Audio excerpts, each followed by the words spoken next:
Welcome to Soulful Practices Podcast. I'm your host, Michelle Holling-Brooks, and over the past 20 years, I have been on a journey of healing and awakening. I'm also a coach and practitioner for clients on their journey of unbridling their true self.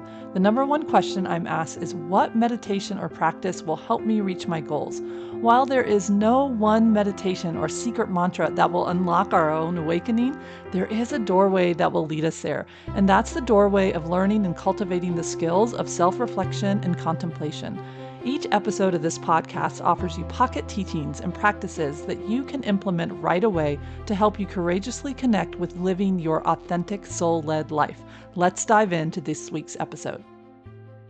Hello, everybody, and welcome to episode 39 of Soulful Practices Podcast. I'm your host, Michelle Holling-Brooks, and I am really excited about this. We are in season 4, just kicked it off. We're a couple episodes in now, and this season is all about one of the core tenets of this podcast, which is helping you courageously connect with yourself, with the parts of you that are in need of support and witnessing, and ultimately connecting and engaging with your life and the way in which you want to move. We want to naturally move from love and not fear. And so this season, we are tackling some of the real kind of hidden blocks that really kind of come in and put a stranglehold, so to speak, on our ability to connect, to create, both inside of ourselves with our own hopes and dreams, and outside of ourselves in our lives, in our career, in our relationships, and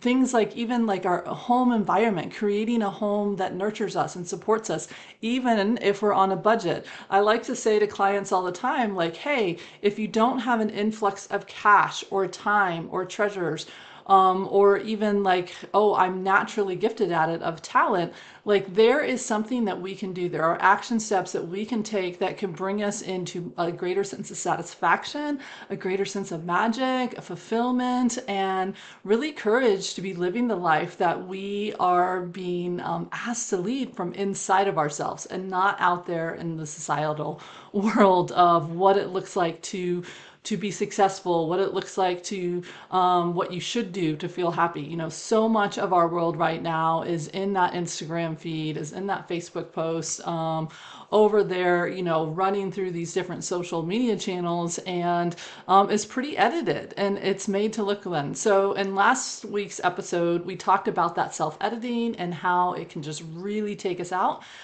This week, we're going to talk about another core one, which is the fear of humiliation, embarrassment, and being judged in some shape, form, or fashion negatively. And you might say, well, Michelle, that's part of self-editing, and it is to a point, but it also can manifest itself in a lot of other ways, like imposter syndrome or self-doubts or saying I'm not enough. Like it can come in many, many different forms. And that's what we're going to want to talk about today. Where is it? Where does it come from? Why is it so pervasive in our system that it seems like we take off running and we're doing good, then all of a sudden, bam, we've tripped over a root and we're looking around to be like, who saw that? It's fine. It's okay. It's no big deal. Right? And why that's such a knee-jerk reaction in us. We're going to talk about that a little bit. We're also going to talk about then how does it manifest for us personally? If this is a collective part of our DNA, part of that book of life, fear, how does that manifest for you? And it's each dependent on that environment that you were in and the people that had the most authority over you, the people that were in your day in and day out life really have shaped this one. Whether this isn't that big of a stumbling block for you, it's more like that collective, you can easily work with it, reframe it, and keep on trucking, or it really does stop you in your tracks. It is an impenetrable force field between you and what it is you're looking for, and then how that really leads to a lot of inner shame, especially when you're saying, I'm doing the mindset hacks, I'm doing the reframes, I'm claiming myself, I'm doing my breathwork exercises, my visualization, my vision boards, my full moon, my new moon rituals, I'm doing all the things, and yet this thing is still here. So we're going to talk about that a little bit, and really acknowledge it. So one of my favorite new books that is out there that I found when I was really tripping over this again, and I'm going to talk about that here a little bit as we go into this episode, is by Amie McNee. And she is a beautiful writer and artist and herself. And she wrote a book that came out from Penguin Life that is We Need Your Art. I'm not a big fan of the subtitle, but I love the title itself, We Need Your Art. And what I love about this book, that I'm just pretty much giving it to anybody and everybody, is that while yes, it looks like it's targeted towards artists, I like to remind us all that we are all artists. One of the core things of, I think, a human nature is we have a drive, a true, like, desire, a wheel within us that is trying to say, what are we going to create today? What are we going to step into? So yes, that could be a quote fine art, a music, painting, drawing, writing, play, like all that good stuff. But I like to say that what are we creating through our work throughout that day, through our actions, through our invitations to be in the act of connecting with ourselves and with others. So we can have art that happens in a boardroom. We can have art that we create in a science classroom. We can have art that we create between that relationship. Like, what is that canvas that we're energetically painting between the two of us, and how is that working? So art shows up in many, many different ways. And so this book is really more of a we need you. If I could give it a different title and take the word art out and substitute it everywhere that she puts it in the book, it says, we need you. And that does go off of a quote from Thich Nhat Hanh, now that I'm thinking of it, that was in his Heart Sutra teachings. And he says that ultimately our purpose in this lifetime is to be ourselves, because who we are, the charisms, the individuality, the gifts, the way in which we see the world, while yes, we are all connected, and what is in one is in the whole. And my gift of writing might also be a gift for somebody else, or music, or this, that, and the other, or the way that we see and work with science, or the energy arts. It can all be in there. And yet the way in which it is manifesting through me is completely unique, because my circumstances, my individual, my soul is going to have its own lens, like that beautiful prism, that each one of us can see a different and express and emanate a different frequency. And yet together it creates one full spectrum of light, right? And that's really what we are up to. So ultimately, her book is all about helping you kind of, one, just identify these blocks, like what we're doing this season. And then she gives you journal prompts and ways to work around it, which I absolutely love, a good journal prompt. And she invites you into that self-work. She doesn't go too far into it, but she at least acknowledges that it's not as easy as saying, I'm going to make art today and I'm going to write 300 words and I'm going to do that. She really acknowledges that there are exquisite reasons as to why these blocks are here and what they're up to. So I love this book. I think it is a book that I would recommend to pretty much everybody, because it helps you start to identify your true self. And every day, our heart does ask us to create. And every day, there is another driver that is present with us, and that is the need to survive. And one of the ways that we have sitting in our DNA, and we'll talk about this more when we talk about what is the origin of this pervasive fear, is that one of the ways that we will not survive is if we're kicked out of the tribe, if we are made fun of. So McNee points out in her book that she says, if you aren't willing to look a little bit silly, the consequence is stagnation. And it's impossible to improve an artist, you, to improve being you without feeling silly. Like, there's just no way around it. The more you claim who you are, and I call it climbing that mountain of self and planting that flag at that top of it that says, this is who I am, and this is who I want to be, and this is who I am today. And tomorrow, I might shift some of these things. I might grow and evolve, and giving ourselves permission to do it, it means that we're going to look silly to somebody who's at a different perspective. One of my favorite stories is from a friend of mine who she shared that she was out hiking, and she just was like, it was a full moon and she was doing a ceremony, and she like stood out there like all exposed to the world to see, and she just felt really guided to like sing and laugh and be with her, because she was on a private kind of walkabout. Then she was on a mountain, and then she noticed the next day as she was hiking down from her spot, because it was pretty high up, that she passed two other spots where people could set up camp for the night, and there were people in those sites that she didn't know were there because they weren't there when she hiked in, and she just had this moment of like, oh my gosh, I was literally like, coming into this world without any clothes, and I was singing my song, and there were people there, and there was like that moment of like, whoa, and I just thought it was brilliant. I was like, that is so amazing that you got that to experience that, and you got to like work with that fear and laugh and bring yourself through it. And yet, if you had known they were there, you would have never done that. But yet, because you didn't know it, you were willing to give yourself that gift, right? And you're willing to stand on that mountainside and be who you are. And like,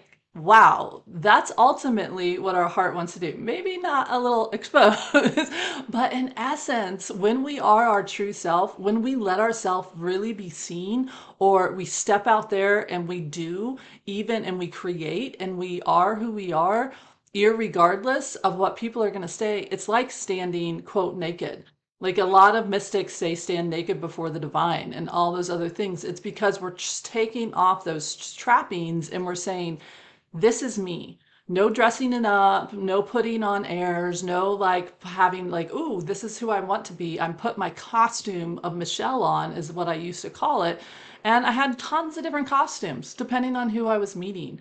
But what ended up happening to me is then I didn't know who I was. I would stand in the quote mirror of self, and I would look back at myself, and I've had this experience like back in my early 20s. It was hollow. There was no sense of self looking back at me. And it was completely void of wanting to claim one thing, even like my favorite color or the music that I liked. I wasn't willing to do one. It was a complete hollow shell that was willing to be, to say, to do what anybody around me needed, because that was the only way to survive, right? Like I wasn't willing to look silly for any reason at all.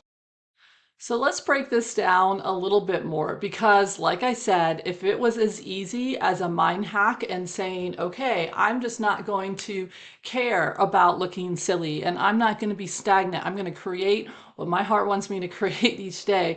And just having that intention to do that, that would be great. That would be amazing. However, it's not quite that simple, right? And that's where the journal prompts that are in her book come from. That is why the Sacred Witness Oracle that I'm getting ready to talk about here in this episode, and the book Trauma Informed Enlightenment exists, is because we do need help to understand, to recognize, release ourselves from that we're doing something wrong or not good enough, and we just need to work harder. Like, how can we step off that wheel that honestly is this fear that we're talking about right now, and step onto one that really helps us work with the fact that this is sitting inside of ourselves, and also help ourselves recognize that there's another wiring also in here, that there is the wiring that says, yes, this is our biological and drive and survival. This is our default mode, but we also have a higher level of quote consciousness that is within us, that is, yes, personally, I don't want to look silly. I don't want to mess up in front of, one person, let alone hundreds of people, right? We don't want to do that. We have a healthy sense of pride in here. But the reality is that's going to happen, right? People are going to judge us. That's going to be in there. So we need something that's even going to help us move beyond the personal kind of desires, wants, and wishes, and open up to that quote cosmic level of us to really see and hold and reorganize the value that we give to an opinion, to a thought, to a way in which we or another are responding to us, right? So let's first explore that. Where does this come from? This is the heartbreaking truth, and I talk about this in the beginning of trauma informed enlightenment, is that we are a collective, trapped, unhealed, traumatized system that we, for whatever reason, I really do view that the humans have de-evolved our system down to this survival network. That when we had shadow tribalism and control and uh, deciding to view resources in that place of scarcity, comparison, and control, that it started to evolve us in a very certain way in which our nervous system and our cells and the book of life, so to speak, that's sitting within each of us really has a playbook. And that playbook says that if we get kicked out of the tribe, we're going to die. If we're shunned and people aren't able to see us or hear us or speak to us, we're going to die. If people don't understand us and therefore they shun us or they ridicule us, we're going to die. Uh, that and I know this sounds a little extreme, and I even had a client at one time point it out. She's like, Michelle, you must have a really big fear of death. And I said, no, I'm speaking to your nervous system. I'm speaking to the survival level of you because that is ultimately what it thinks it's fighting for. It is fighting for you not just to survive life, it's fighting for you not to die. And so this idea of telling it it can thrive, it can live, it can beat to its own drum, and it's amazing. This survival system is sitting there folding its arms. It's like, yeah, no, that's not going to happen. You can believe your little things, set your affirmations, do whatever. I'll be over here and I'm the one keeping you safe. It is that lone wolf protector that is in the system. Right? And so our very DNA is now hardwired to move from fear, not love and inspiration and dreaming, to survive at all cost, not to seek what will help me not only survive but thrive. And it's hardwired to see things through the lens of scarcity and comparison. If I do well, you lose. If you do well, I lose. And all that back and forth. So it's not wired on this level of our nervous system for abundance, for honoring each being and their unique way of being, and even honoring the fact that there could be 3 or 4 people that do a similar thing, or 3 or 4 thousand that do a similar thing, and there's enough. Right? It's like, no, each town gets one baker, one cobbler, so one blacksmith, one teacher, one this, that, and the other. And if you want to be that, the only way you're going to get to that is for that person to die, and then your dreams get to come true. So it's baked in of this scarcity, of this comparison, of this control, and then our fears, right? Because if somebody socially has a quote death, it's the same thing. And so now our just nervous system, our adrenals, the way in which it was designed to help pump energy into our system in order to meet a demand of a flash of a true uh, need to respond quickly. Basically, everything that we've developed in the quote modern world is taxing that system, is pushing on us. And it's doing so in a way that we also are trying to say, la, la, la, la, la, that doesn't affect us. So, step one that I would like to invite you to do is to let go of that myth that it doesn't affect us. It absolutely does. It is the main way in which our nervous system, for the first part of our life, absolutely developed itself. Why? Because at the beginning of our life, we have 0 degrees of freedom. Whether we want to admit this or not, and as a parent, I really had to look at this as a steward of animals and plant beings that are in my life, of the land that I'm on.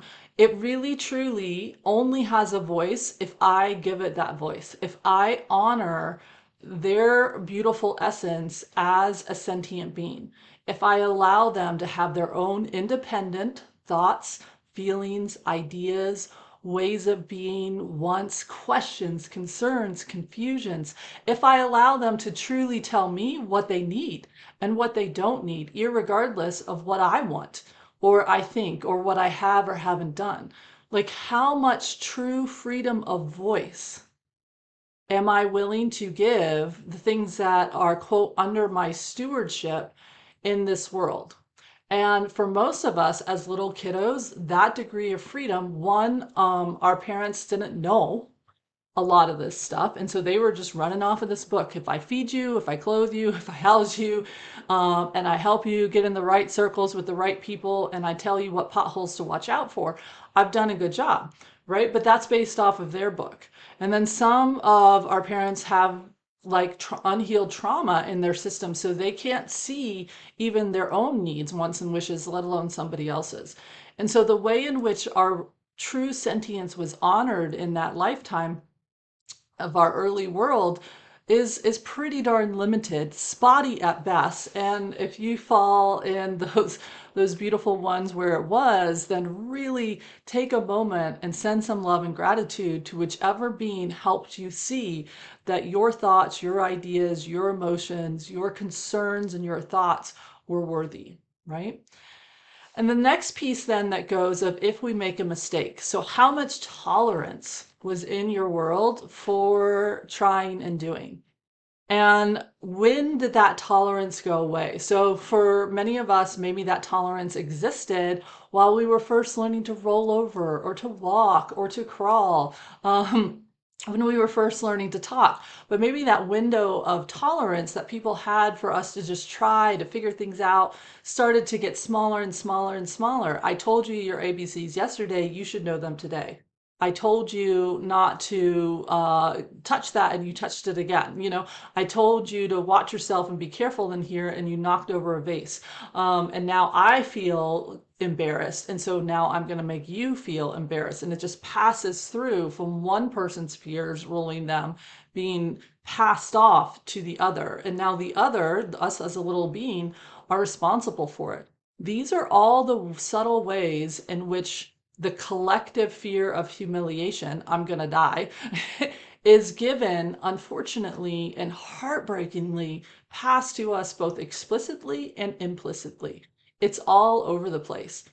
So the result of this, we don't engage.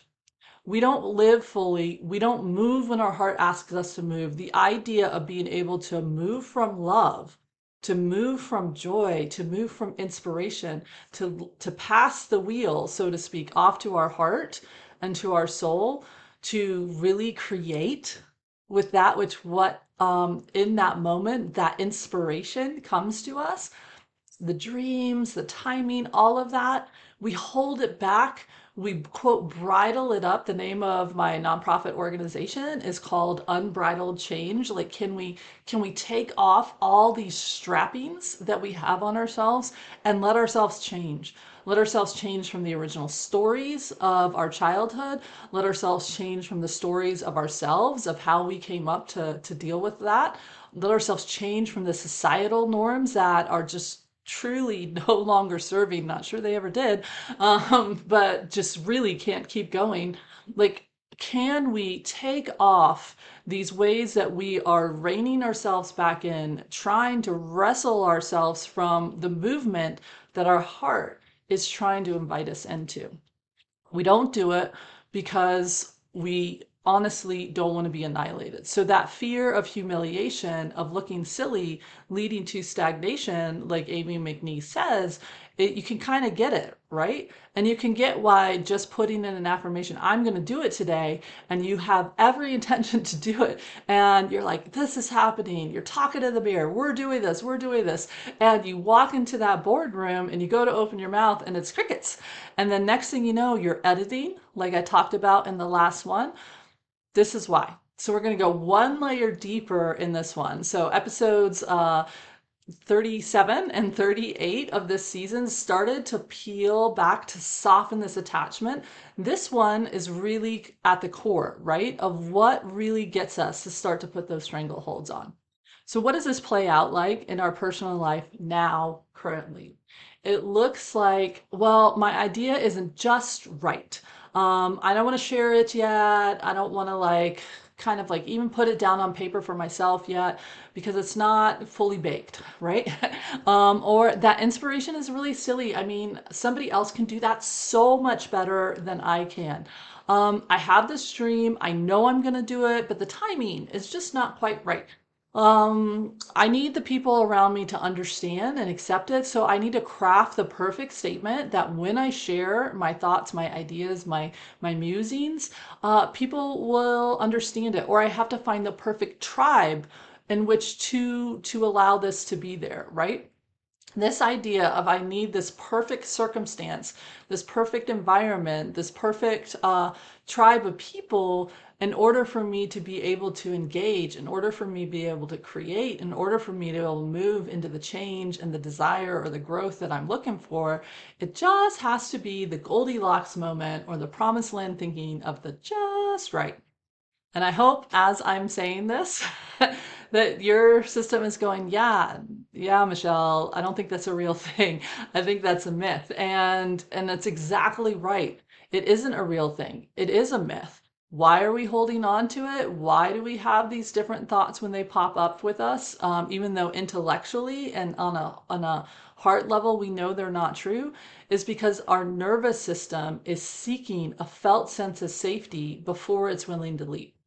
It wants to be able to predict success or at least insulation in a way that it's going to protect itself from the naysayers, from the doubters, from the trolls and the haters. You know, like it wants to know that there's a layer of insulation or a plan of how to keep yourself safe so that you can do that.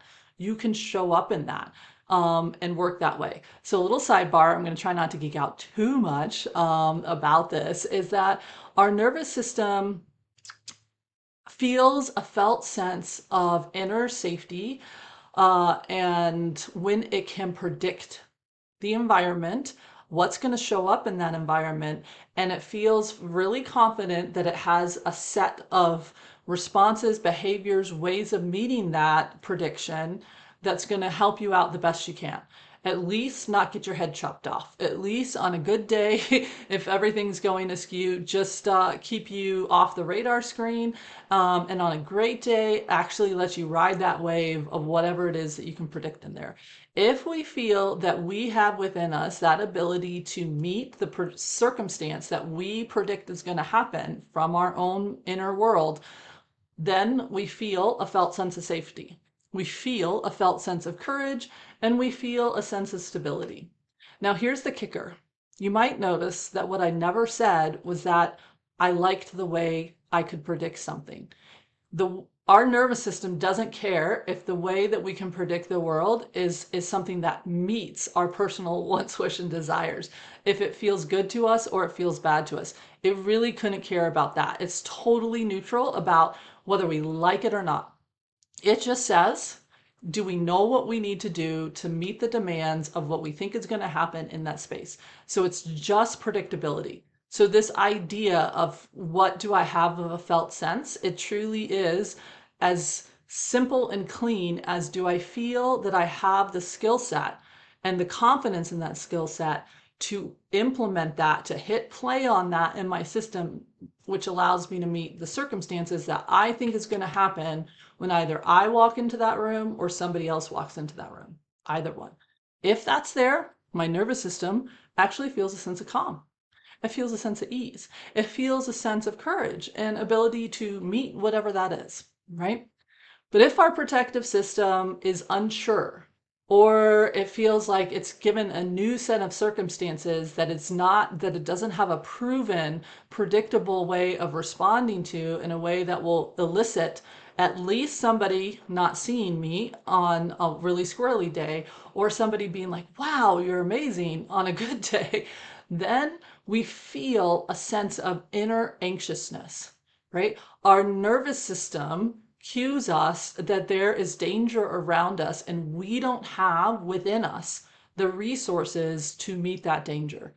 And so if this keeps going, it moves into things like panic, right? And these are the ways in which our system invites us to start to think, to resource, it tries to pull from the crevices of what it did 10 years ago and see if that will like fling it at it, like spaghetti to a wall. What will stick? What will get me to where I need to go? And if I can get there, then then I feel a sense of release. Then I feel a sense of protection, right? And so if that's me folding and fawning, people pleasing, finding who's the strongest nervous system in the room and just matching them, mirroring them so that they then see themselves in me and they protect me, that's what I'm going to do. It doesn't matter how much my heart and my even ego self are like banging on the wall saying, why am I doing this? Right? Like, no, you don't agree with that. Why did you just like parrot that person? Why are you like slinking backwards? Like, stand tall. We are strong, beautiful, amazing beings, right? All of that goes out the window, and the survival system comes in, takes the wheel, and says, I got you. Right? So in parts work, this is called the firefighters. They're the ones that don't care what they've got to chop down, break, cut off of you like an EMT. They're just trying to get to you, save the life, put out the fire, do whatever they got to do. And they're not too concerned about the havoc that they're going to wreak in the process because they're fighting for what's called the greater good. So that's this protective system. It's trying to get us into the waters that it can predict, and it's willing to do pretty much anything and everything that it can because it views that certain death or humiliation and ostracization from the tribe is going to happen. So, like I said before, how does this manifest itself? Self-editing, like we talked about in episode 38. The observer self getting all mental and just kind of observing with that cool detachment versus being connected, being open with our heart, like I talked about in episode 37. The other pieces I want to bring in, and it's often overlooked, is this idea of like agitation and irritability, short fuse.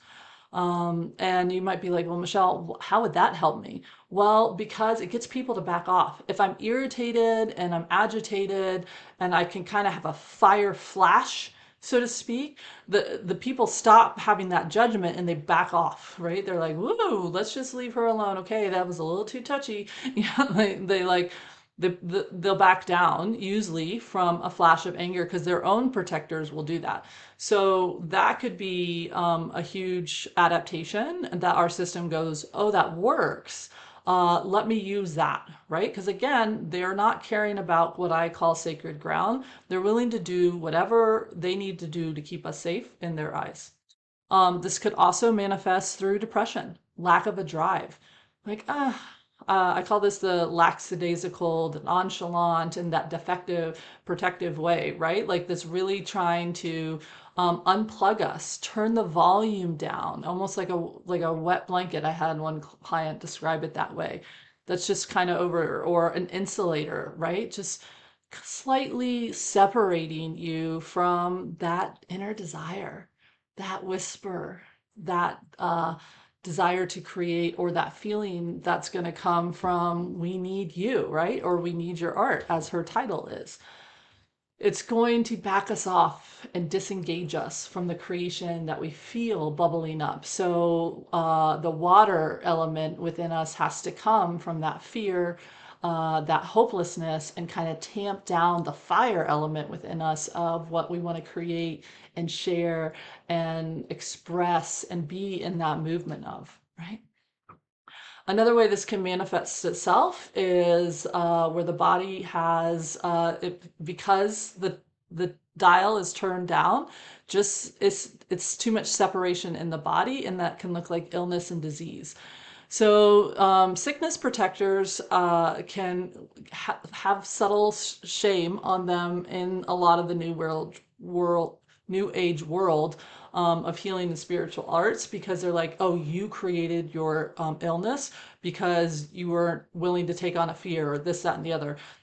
I want to like give you an exit ramp from that. Like, take that aside. That is a real skewed, tied up in a crazy knot version of what more is real, which is your body is trying to help you. For example, I used to have really horrible migraines. They used to take me out for like weeks at a time. They were so bad that like at one point I had to like medically withdraw from like college, like way back in the day. And working with that. Now I have a reason medically for it because of the illness that I had when I was 13. Encephalitis and spinal meningitis kind of live in me. And so the theory was when that would flare, when my body would lose balance of keeping those two diseases dormant, it would equal a migraine. But when I really started to work with migraine as a protector and I started to talk to it and I started to understand it and dialogue with it and really say, I want to understand you, what I started to realize and kind of piece together was that a part of me, a huge part of me, did not feel that I had the skills and the ability to resource the uncertainty of the world that I was moving into as a young adult and as a young professional and all these different ways. And that relational wise, like I was being asked to connect and build relationships and keep relationships, and that was just really scary to me. I didn't have any ways of doing boundaries. I was this chameleon. I was all over the place. That was exhausting. I was this hollow shell. You know, there was this gazillion reasons why my system was like, yeah, let's just not do that. Let's just not show up in those spaces because this is like too much. Cue migraine protector, dun da da da. It came in and it said, I got you. I got you, girl. Like, sit down. You're okay. You're fine. But to do it, it had to take me out because it had to give and it had to like get to the point where vertigo and nausea and projectile vomiting, like where people wouldn't just be like, oh, she's saying she has a headache. It was like, no, we're gonna bring it all the way home to where like they're like, oh, there is no way for you to function. We will back off, right? So that was the quote secondary gain that was happening, but really it was that protective mechanism of just fear, of looking silly, not being able to do it, not having permission to just try and be in that messy phase of learning to walk as a young adult and a young professional in this space of finding boundaries and identifying, seeing what there was. Like my trauma history, just none of that existed for me. And so I didn't know how to do it in a healthy way as a young adult because it didn't never exist. Right. So I truly didn't have the resources. This was my system's best way of helping me meet that. So, whichever way your system has gone, just know step one, can you give some love to it? Can you see it as it was trying to help nurture you, not trying to make your life a living heck in a handbasket, right? And like the example that I just gave of the migraines, the practices this week is twofold. One, I would invite you to sit down and to lovingly explore um, how is whatever is happening in your world right now that you're feeling humiliation around or silliness around or thoughts of like imposter syndrome, not good enough, whatever that is, like, can you stop trying to tell it it shouldn't be there and switch gears and be like, you're here. You're trying to protect me. You are trying to help me meet the needs around me the best I can. The problem is you're probably a little outdated. That might or might not be true. And if I do have a real hole in my system, like when I started talking to the migraine, there was a real hole. I had no idea how to energetically hold healthy boundaries. Legit wasn't there. It wasn't like, oh, Michelle, you have an idea. No, no. It wasn't there. It was a big gaping hole in my quote development, right? And I could make myself feel really bad. I could make myself feel like, well, I should have been able to figure this out sooner, like, oh my gosh, at this point, probably when I did this, I was like 28, 29. Like, you should have figured this out by now. You're almost 30 years old, like, that would not have been helpful. I would not have gotten very far. It would have thrown me some low-hanging fruit to appease me, to get me in and out of that meditation, or whatever modality it is that you might do, and it would have not changed. So whatever thing it gave me might have held for 2 weeks, but then it would have stopped holding, right? And so step one was I had to stop deeming myself wrong. And I had to stop demonizing that way in which it was producing itself. And I had to start to get curious, to open. And that takes courage, right? So The first thing that I'd ask you to do this week, once we do the kind of, is to sit, see what's up in your world, and then turn towards it with love, with compassion, the energy that I call the sacred witness, and really start to say, share with me, how did you try to save me? What are the circumstances behind this protective adaptation, behind this like brilliant, exquisite way of which you tried to help me and save me, right? And then the step two is, then after that is happening, and it truly feels like it can keep sharing with us. It doesn't have to be like one and done, like speak now or forever hold your peace, because that's not super helpful. You wouldn't feel good if a friend said that to you, right? Like, oh, I'm sorry, we talked about this yesterday. Today is Thursday. You're on your own. You should have said it to me 2 days ago, right? Like, we don't want to be that that friend. Is then really truly inviting the system as a whole, protective heart and soul, that sometimes has a different perspective, not sometimes, almost always has a different perspective. Like, how can we start to meet our fears, our worries, this desire to both keep ourselves safe and create? How can we start to engage in a new way of being? How can we create a new way? And it's going to require me to feel a little silly, at least inside. You're going to feel silly even letting yourself write that question down.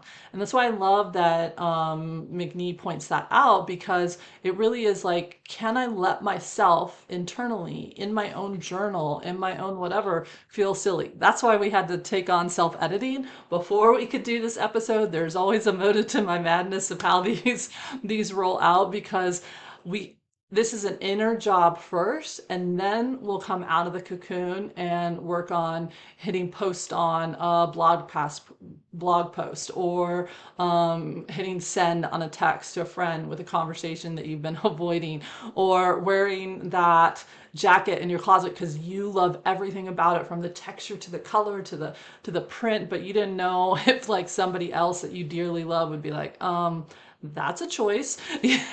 Like, whatever that is externally, we're going to start internally first.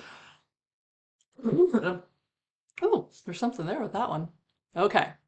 So here's my quick example from my own life that started to happen with the Sacred Witness Oracle, and how this was rolling out. Like, this fear and I have done a real beautiful, deep level of work over the last six months now. Well, really, I guess from last November, so like the last year. So the Sacred Witness Oracle started off with my second book project. It was trauma-formed enlightenment, and really kind of helping break down that idea of awakening and befriending to our body being, then from that befriending and reclaiming that place within ourselves of seeing our body as a sacred witness, not as the enemy, or this foreign object, or this meat suit that just walks around for my soul. Like, really honoring its place with us. From there, we could move into helping our mind go from a lone wolf protector to bringing it in. And each step of the way through each section of the book, I share journal prompts and guided journeys that really help you, as if you have me sitting next to you, embody not only the concepts that I'm sharing, but allow them to truly start to dance with them, to look a little silly, but with being held with me in the process, right? And then from that of starting awakening and befriending the body and the mind, we can go to the heart, which has been holding these wounded and exiled parts of ourselves for our whole everness. And how then do we meet and start to open to the heart without feeling the sense of being flooded, overwhelmed, taken out, like a tsunami that just comes in and like wreaks havoc? Like, how really do we start to open to the heart? And through that heart, it naturally gives us access to the soul medicines that we have within us. Like, each one of us has beautiful frequencies, right where I started at the beginning, that we want to offer to each other. I loved the process of writing this book down. It took like my 20-year journey of healing and working through my own trauma healing and unlocking all these things to be me, right? Like who was that? I didn't know who that was. How did I get back to it? And then also the very same things that I've shared with clients, especially since 2008 when I started Unbridled Change, right? And so at this point, thousands of clients that I've worked with to help them unlock and believe in themselves, right? And I wanted that to be in a book because my first book, The Horse Cure, really truly was something that I did not think I would have to defend. I was working through a cancer healing journey at that time, and I really was like, I cannot leave this planet. As I was working with like, what is my legacy that I want to leave my daughters, and other stuff from a work standpoint, is I wanted people to have an opportunity to see the horse through the lens that I saw it through, how I worked with horse with a capital H, as sentient beings, that they are all individuals and they are not there to be a beast of burden, to be responsible, to be our healers for us, like a pill that just we go to and they make us feel good and therefore dot dot dot, or they move our body in a certain way, like an exercise ball. Well, just use the exercise ball. Why is it that bringing a horse into partnership with human healing and growth and expansion can be such an amazing aspect and a partner for us on that journey? How did I get there and where is that from? And that came from my own journey, my own experiences, from early on, just not having a difference between a human being and an animal or a plant or a tree being. And I did not want to leave the world without that legacy being shared. And so I wanted to capture some of those stories, some of those moments to really help people see, if you set this up where they are sentient beings, and you give yourself permission to do everything that I'm talking about in this podcast and the book Trauma Informed Enlightenment, then you create a true healing presence for yourself and for others. But in order to do that for a horse, the person would have to first give that to them. I wasn't so incredibly worried about that right then. I just wanted to be like, this is possible. I wanted to awaken that heart. And honestly, I realized as I got closer and closer to publishing and sharing Trauma Informed Enlightenment, which came from everybody kept asking me, Michelle, I love the horse cure. I love the stories that you share in me. I could see myself in this client. We gave them all pseudonyms. They all agreed, all that good stuff. Same with this book. Any stories that I share, I do my ethical duties with, right? And I could see myself. I could see this part of me, and I could just feel and like, oh my gosh, like, how did you know to hold that space? And I was like, huh, well, um, let me help walk you through it because I can teach it to you or I can let you experience it. So the product of the Sacred Witness Oracle Suite, which is three parts, the book Trauma Formed Enlightenment, Awakening to the Healing Power of the Sacred Witness, the 56 card deck that decided to come out of the book, that I wasn't going to do right away, but it was like, nope, you have to be a part of it. And then the guidebook that came with it, that really is 56 kind of bite-sized versions and guided journeys and journal prompts that really wanted to go with it to support. So it's designed to work together. You can pull a card, flip to the different places in the guidebook, and then it refers you directly to Trauma-Informed Enlightenment. So you can work through Trauma-Informed Enlightenment, supplement it with the cards, guidebook, trauma. You can go in whichever way you want to work with this beautiful tool set. But as I was like rolling it out, I was like, Michelle, you are already like an author and like a best-selling author. Like this thing hit like the top things on Amazon and others like ones like that within its category. Like this is one that people send you emails all the time of like how much this changed their life. So the idea that you are author and a published author is already there, and yet oh, I was like seriously struggling. Like the more that this suite started to shift and I could feel that it wasn't going to come out through a publishing house, that it really wanted me to do self-publishing.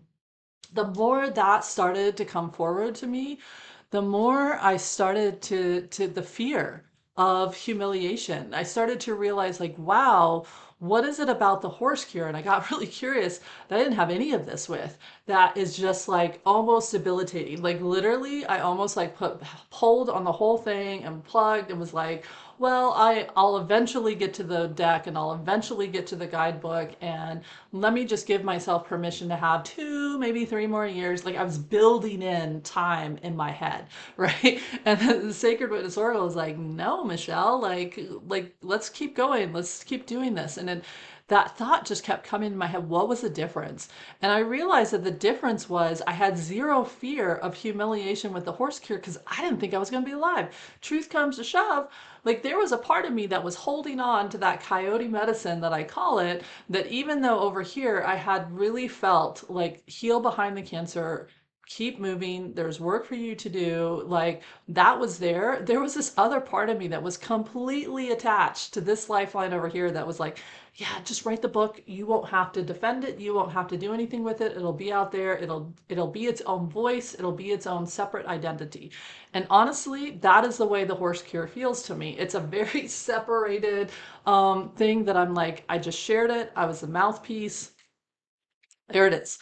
And I'm starting to have a new relationship with it now. But for years, I almost didn't even feel, while I do believe that these books are channeled through me, it was even a bigger separation. And that was this protector, right? Like it challenges the idea that horses are sentient beings and that they can talk to you. And yet I didn't feel that's a challenge at all. It challenges the idea that, that other beings are not our healers, that we are our own healers. It's a radical book in its little stories of what it invites you into. None of that registered with me during that journey.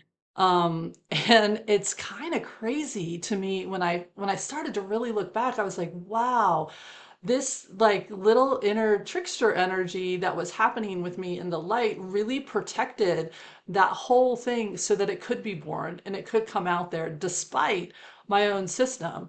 And now that I'm in a healthier place, because I'm not in the middle of a cancer journey trying to get something published, and thank you. I always love to pause right here. And the photographer, AJ Moore, she was just amazing. She was a English professor and she helped kind of like clean up my world. For those of you who don't know, I have severe dyslexia, a little neurospicy and other stuff like that. So grammar is also because I totally lost my memory at 13. English really is like my second language. I had to relearn it again as a teenager. And that's just difficult. And so language and I have had so many barriers with it. So with her, the beautiful people at Trafalgar Square, I mean, they really kind of took this baby. I just like did the data dump, told the stories, and it is a beautiful little book, right? This one, though, said, "Hey, Michelle, one, you're not dying." So, I mean, we all are in every day, like living and dying at the same time. But we are you are supposed to be closer to this book. It's going to require you to pick it, you to champion it, you to do this. And the idea of self-publishing was like crazy to me. Huge imposter syndrome. Like, who will pick me without a publishing house saying I picked her first, right? How will I get beyond my original scope? Because one of the things that publishers are saying is like, hey, you just don't have enough people. Go grow your list and then come back. I'm like, well, this is how I'm going to grow my list. Like, help me understand like how to do those two things together, right? And so I was like, man, like I'm not popular enough. I'm not well known enough. I'm not this, I'm not that. You know, there are other people who are saying something similar to me, but it's not. And all these other things. And I just kept like pushing all that in there. And I asked one day, like, what was my real why with the horse cure?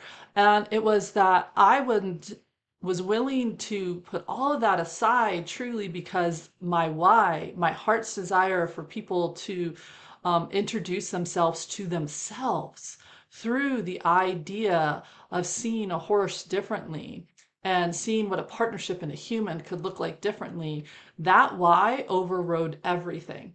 And what I realized as I started working on the Oracle deck is the same thing wanted to come in. So originally, when I reached out to Kim Ganley, the artist for the deck, we were peppering it. There were some people in there were some animals, there were some plant and soul bean medicines in there.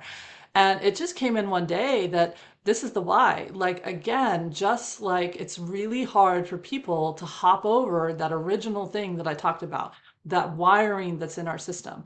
But if we can work with the sacred witness and the soul medicine that's in other beings outside of that humanness that's so, ugh, then we can see ourselves. And that's what allowed me to see myself was a beautiful, being of horses, of my animal companion, Baron. He literally saved my life. Like these different ways in which an oak tree taught me to learn how to live where I was planted. Like these messengers, these soul beings sharing their medicine, their wisdom and their knowledge with me. Um, that's my why. Like for us to realize that we need us and the world needs us, just like we need your art. Um, One of the ways that this deck got me into motion again was I wanted to share with others that idea that all the beings around us, animal, plant, stone, the elementals, they all have wisdom, a voice, a desire to be in partnership together, right? To allow ourselves to see how each one of us, what would that look like if we honored each other differently?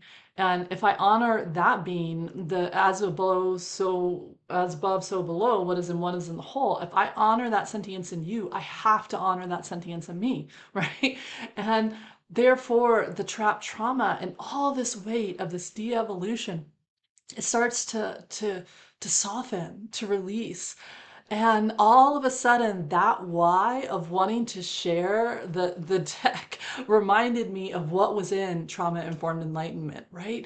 Of sharing these images of these beautiful animal and plant and stone beings and inviting people to see them as their guides, to open to what are they trying to share with them about their life, of how if they can bring that medicine to themselves, what would that look like all of a sudden I realized, oh my gosh, that's what was in there. And I was all of a sudden willing to go past that fear of humiliation, past that fear of imposter syndrome, past that fear of not creating, because my why from my heart of wanting to share this brilliance of a worlds and beings that are often marginalized so that you could see your brilliance and stop marginalizing yourself.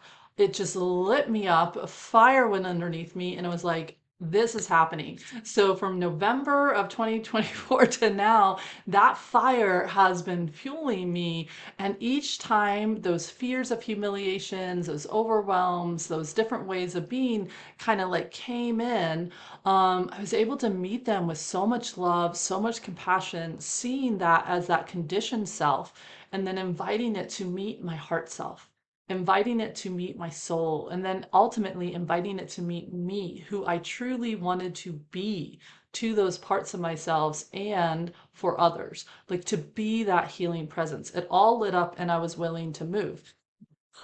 And that's really the only thing that takes us from fear moving us is the love to move us, our why, our personal why. Right?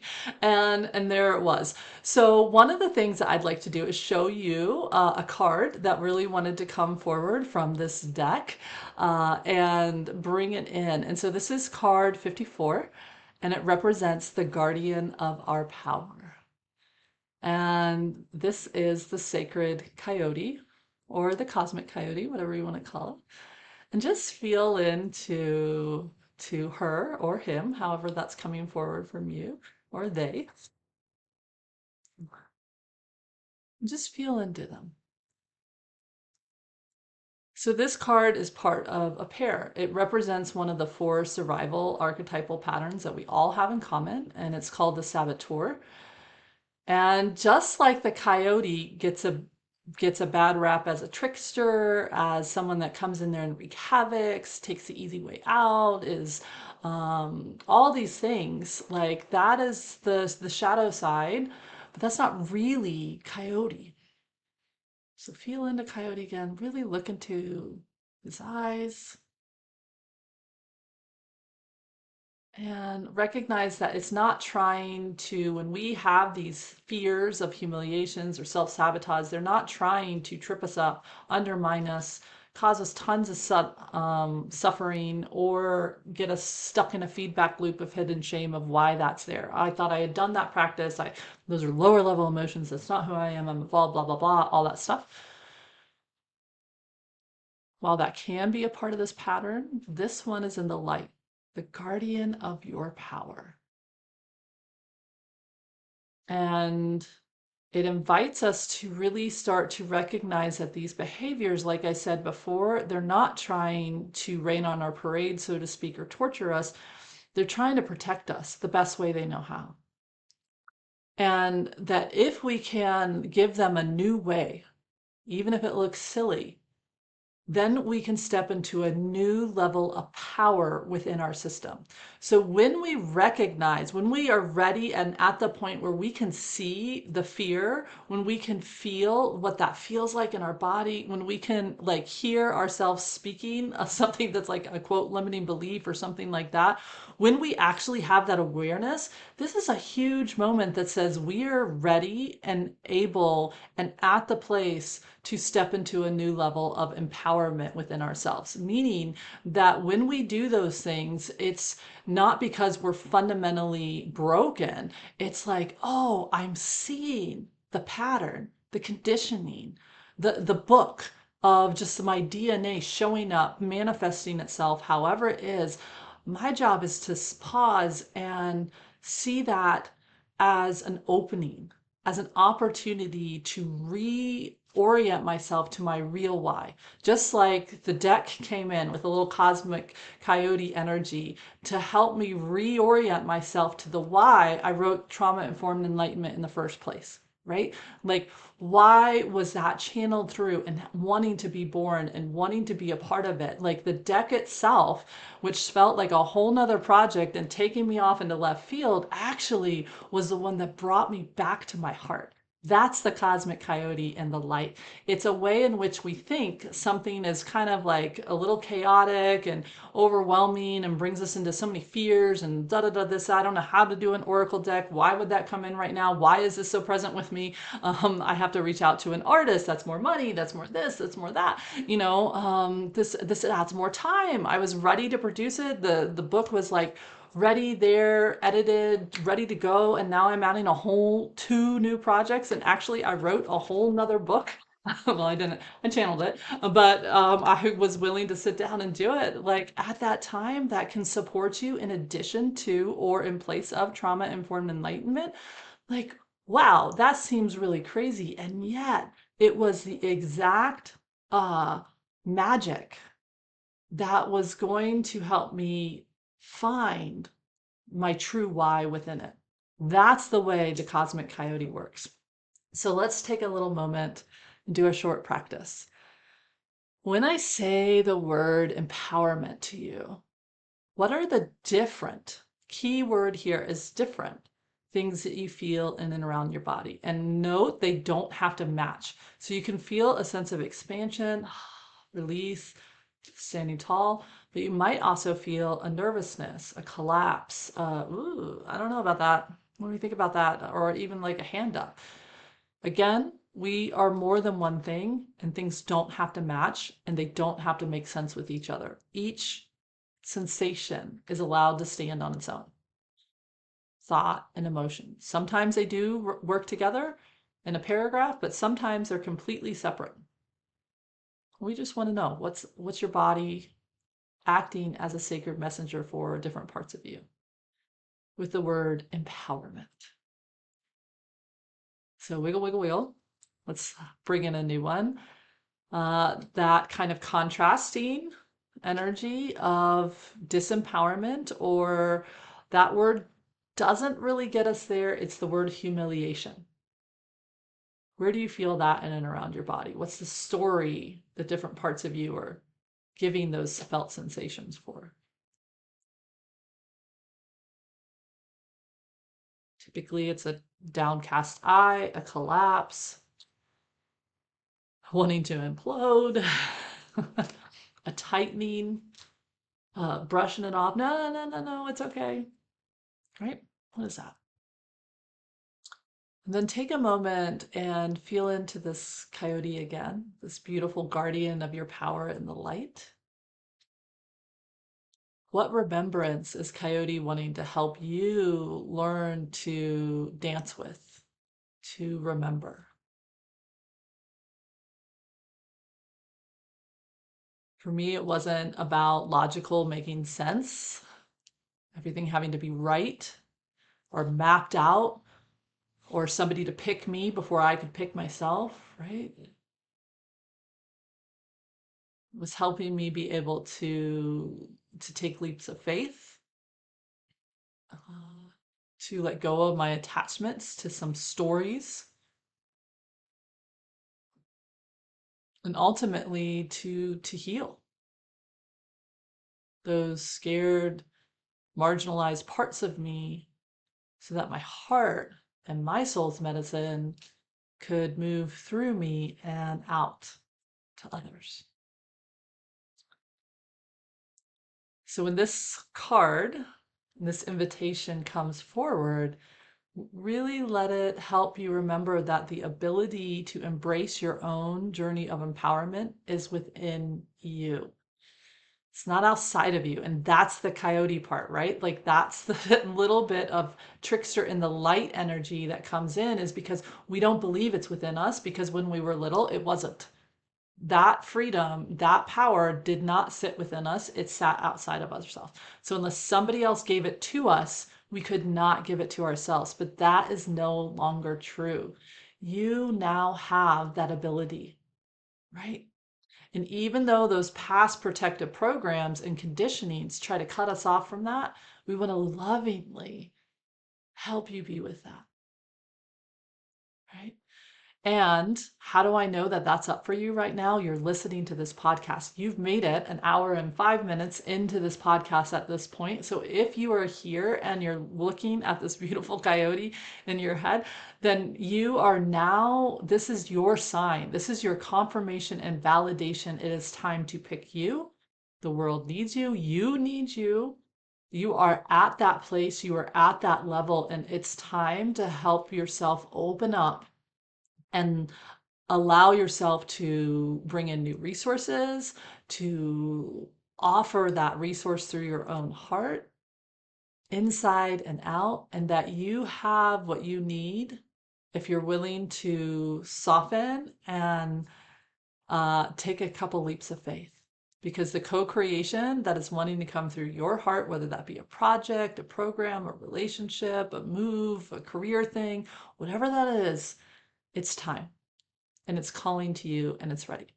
So if you feel it's good to you, I invite you to set this intention for the week with me. I set the intention to meet my fears of humiliation with love, compassion, and courage. And I ask for Reiki energy to help guide my attention to the ways in which I do feel that my personal power is limited at this time. Like step one, I want to do that clean, clear observation. Like what is really up? If I stop trying to cheerlead myself through that and like, oh, you got this, it's no big deal, like stop marginalizing myself, like what ways do parts of me truly feel that my personal power is being limited at this time? Whether I can do anything about that or not, that's not the question. Just where is that? And where do I feel stuck in a conditioned fear-based story that is attached to the perspectives of either my own or the collective fears of the past, especially humiliation, however that's manifesting itself. And I also want to have my attention guided to where I'm nervous, where I can see an empowered choice, like, hey, I feel this guidance. It's asking me to engage like X, Y, and Z, and that doesn't make any sense. I don't have the skill sets. I don't have the funds for it. I don't have the ability. I don't have the support. Like all the logical things that we're like throwing at it, trying to get it to like be like, that's not real. Uh, where do I have just parts of me that are really trying to separate me from my heart's guidance? And it could even be like a fear of having to match other people's expectations, their way in which they want me to show up for them, be predictable for them, that I'm going to make a choice that's going to go outside of that. So look for those two, those relationship protectors, as I call them. Those are those tribe ones. Don't upset the apple cart. And then from these moments of awareness, ask for support to help engage you in the flow of both the awareness of where those old fears are rooted in, and then also what new why wants to also be there. So the fear of humiliation of somebody not picking me, of me hitting launch on this Kickstarter campaign, and even though all these people have said, "Oh my gosh, we love this so much," people I know, welcome to so many new people to me. Like I'm gonna hit launch. This is like that fear if I literally let it go, and it's gonna be like crickets. I'm gonna hit day two. I'm gonna be so embarrassed. Like, oh my gosh, everybody knows I did the thing now, and the thing is not successful. Like this could get a whole like bandwagon on it, and I just lovingly pull up a chair and let that fear be there. And I say, yeah. And if that happens, whatever I need to resource myself with that will also be there. So it's not that I did something wrong or that I missed something, because I genuinely showed up and followed the inspiration to actually slow down the launch, to bring beautiful partners in and coaches in that are good at helping to craft a campaign and the successful one, and to hone my story and the why, and ultimately be able to get all of my fears out of the way so that this project that has its own thoughts, feelings, wishes, and desires, and body and structure can come into form.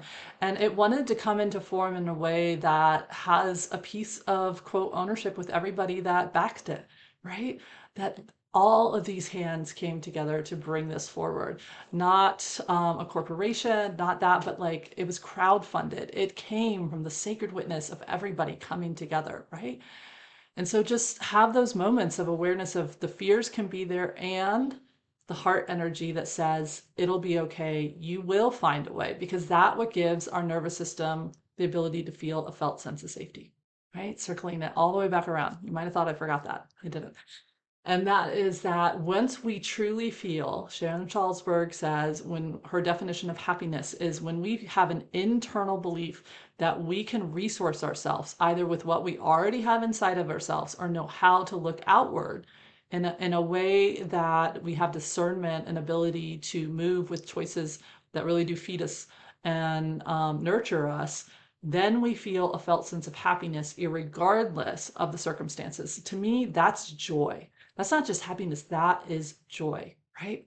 So this week, I invite you to share with me how this goes, what this exploration is. There is something up right now. Otherwise, you wouldn't be listening to this podcast whenever it comes back to you. And I want to officially invite you, if you are listening to this in between the end of August and the middle to the end of September of 2025, chances are the Kickstarter campaign is live. And hop over there, take a look. I'll have the links below in the show notes, and you can get introduced to the Sacred Witness Oracle Suite, to all three of them, and see if it's calling to you to bring home in one of those bundles.